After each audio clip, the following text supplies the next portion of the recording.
Ang videong ito ay para sa contractual employee, casual employee, and job order employees sa government office.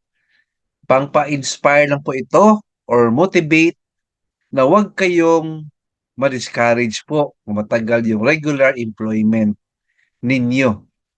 Alright? Ito po ang video natin. My journey to regular employee or permanent position in government office. Short video lang po ito, friends. Please watch the full video.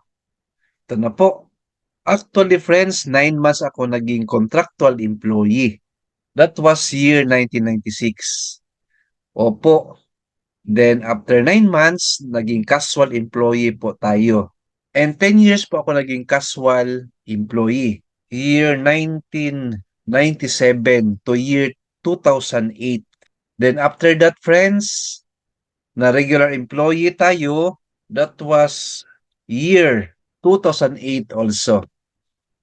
So, after naging regular employee tayo, friends, ang first position natin is Accounts Management Analyst.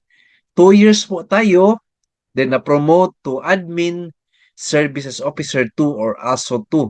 So, 3 years ako naging ASO 2. Then, promote na naman to Check Release Controller. Ako yung nag-release ng cheque. 5 years ako dyan. Then, na-promote again. 7 years and counting. And yung present position ko sa government office is Financial Specialist. Yan po, friends, ang journey ko no, to regular employee. So all in all, 27 years na po ako sa government office. So malapit na po tayo mag-retire. So age 52 tayo ngayon and looking forward sa retirement age natin. Sana matuloy po yung proposal na 55 years old ang retirement age ng government employee. So mag-avail tayo niyan. Hindi tayo mag-retire old, but we need to retire young. Alright? Hope na na-inspire kayo or na-motivate kayo sa video ito. Basta po, huwag kayong mag-give up. Continue lang po tayo. Mag-aral kayo. Develop yourself.